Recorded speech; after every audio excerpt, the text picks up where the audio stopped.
চট্টগ্রামে ভিন্ন ধর্মাবলম্বীদের সাথে জামায়াতের মতবিনিময়। জামায়াত সব ধর্মের মানুষের কল্যাণে কাজ করে। ডাক্তার তাহের। চট্টগ্রাম কুমিল্লা প্রতিনিধির পাঠানো প্রতিবেদনে দেখুন বিস্তারিত। জামায়াতের কেন্দ্রীয় নায়েবে আমির ও সাবেক এমপি ডাক্তার সৈয়দ আবদুল্লাহ মোহাম্মদ তাহের বলেছেন, সংখ্যালঘু সংখ্যাগুরু একটি ভুল বিভাজন। আমরা সকলেই মানুষ, এখানে বিভাজনের কোনো প্রয়োজন নেই। জামায়াতে ইসলামী প্রতিষ্ঠার পর থেকে সব ধর্মাবলম্বী মানুষের কল্যাণে কাজ করছে। এটা প্রতিটি ধর্মের আহ্বান। গত 17 বছরে আপনারা কারো না কারো দ্বারা নির্যাতিত এবং লাঞ্ছিত হয়েছেন। তিনি আরও বলেন, জামায়াত পরিচয়ে কেউ যদি ভিন্ন ধর্মাবলম্বীদের নির্যাতন বা হয়রানি করে তার বিরুদ্ধে অভিযোগ দেন, তাকে শুধু বহিষ্কার করব না, তার বিরুদ্ধে সর্বাত্মক ব্যবস্থা নেওয়া হবে। আপনারা কোনো ভয় নিয়ে চলবেন না, আমরা আছি আপনাদের নিরাপত্তায়। আমরা চট্টগ্রাম একটি সম্প্রীতির উপজেলা হিসেবে গড়ে তুলতে কাজ করব। ডাক্তার তাহের শুক্রবার বিকেলে কুমিল্লার চট্টগ্রাম উপজেলা জামায়াতের উদ্যোগে ভিন্ন ধর্মাবলম্বীদের সাথে মতবিনিময় সভায় প্রধান অতিথির বক্তব্যে এসব কথা বলেন।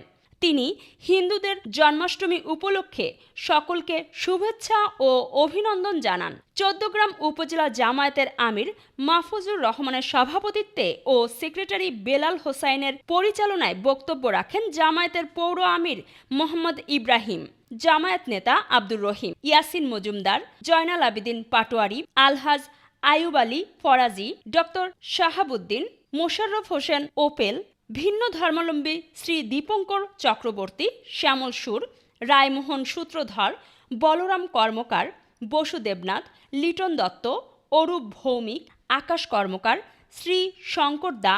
বৌদ্ধদের পক্ষ থেকে বক্তব্য রাখেন ভবন মাস্টার। এছাড়াও বক্তব্য রাখেন স্বপন ঘোষ, সঞ্জীব দাস, নারায়ণচন্দ্র দাস, বিমল চন্দ্র দাস, কমলেশ মণ্ডল, অধ্যাপক বাবু হারাধন দে সহ উপজেলার বিভিন্ন পূজা কমিটির নেতৃবৃন্দ।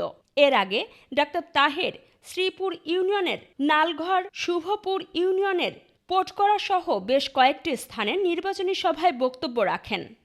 নম্বর কথা হচ্ছে শুধু পিয়ার নয়, আমরা বলছি যে সংস্কার, সেটার ভিত্তিতেই নির্বাচন করতে হবে। সংস্কারকে আগে দিতে হবে, কারণ কোনো ধরনের সংস্কার পরিবর্তন ছাড়া আগের স্টেজে যদি আবার আমরা নির্বাচন করি তাহলে তো দেশ সেই আওয়ামী লীগের পিরিয়ডে আবার চলে যাবে। সুতরাং আমরা এত বড় লড়াই সংগ্রাম তো আওয়ামী লীগের সেই পচার সময়ে ফিরে যাওয়ার জন্য আন্দোলন করেছি। সেটাকে পরিবর্তন করে একটা নতুন সমৃদ্ধ ন্যায়পরায়ণ বৈষম্যহীন উন্নত সমাজ তৈরি করা।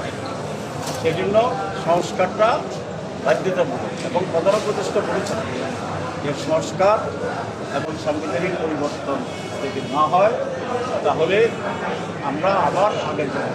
আমরা ওনার এই বক্তব্যটাকে সমর্থন করি। এর আগে উনি যে পদক্ষেপ নিয়েছেন সংস্কার ছাড়া নির্বাচন বিলেট ঘোষণা, এটাকে নিয়ে আমরা মনে করি যে এখনও সংস্কার করার জন্য অনেক সময় আছে। সংস্কারকে আইনি ভিত্তি দিতে হবে এবং এই সংস্কারের ভিত্তিতেই আগামী নির্বাচন। আমরা খুবই সামান্য দাবি দিয়েছি, যেটা এক সপ্তাহের ভিতরেই পূরণ। সুতরাং সরকার তো অনেক লম্বা সময়। 2 নম্বর কথা হচ্ছে, আমরা যে দাবি দিয়েছি আমরা আশা করি এটা পূরণ হবে এবং এই দাবি পূরণ হওয়ার মাধ্যমেই আমরা নির্বাচন যাব।